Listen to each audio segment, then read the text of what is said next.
Hello, CDA2. This is your week 2 explanation. We're moving on to looking at healthy environments. We looked at safe.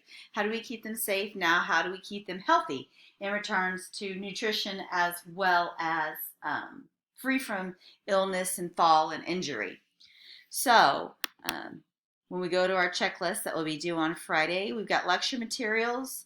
You've got the course content that's in the competency books. We have 2 things to scan, and then we have a discussion.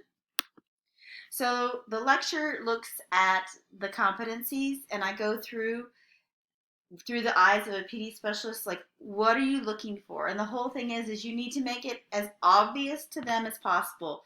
So, for example, safety, make sure it's easily to see. Make sure you have labeled where the first aid kit is, like those different types of things. Because I walk around, I'm like, I don't see a first aid kit. I don't see emergency forms. Like, so if you just have things in the room, makes it really easy for the PD specialist to be like, yeah, they've mastered that. So we're looking at chapter 2 in the Beatty book, Maintaining a Healthy Classroom. So like I said, being physically fit as well. Are the kids up and moving, or are they sitting down all the time and doing worksheets? Having free time where they run around and do their choice versus making sure they have stretching activities and cardio and all those other different types of things. So that's that.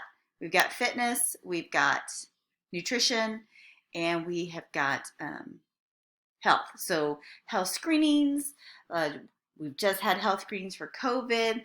This is the emergency thing for daycares that just got removed this past week. So you're not having to do the screenings like you did starting in April, or really in March they started that.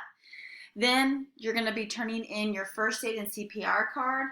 And so if you're working in childcare, you have to have this. And so go ahead and upload the one that you have. I realize if expired in April, you haven't had a chance to get it updated.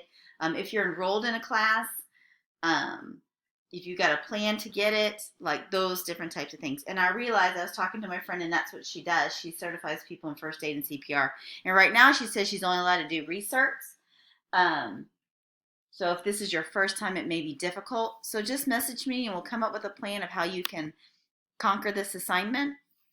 Weekly menus.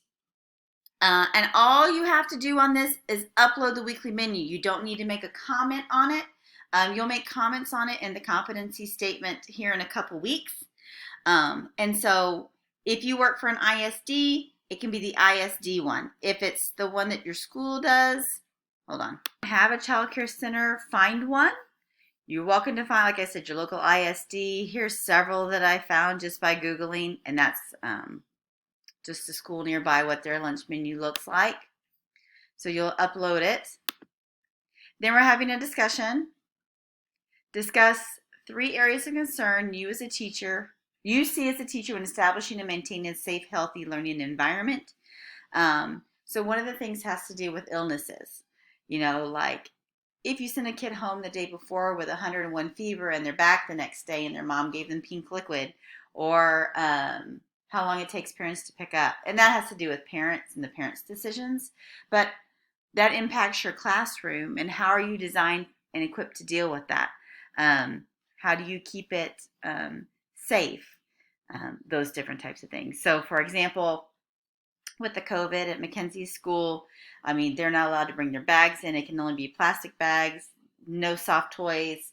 Nap mats stay there for the whole week, like those different types of stuff that they've put in place to maintain it. So you're going to come up with 3 issues, and that's going to be this week. So I look forward to seeing you guys on the discussion board.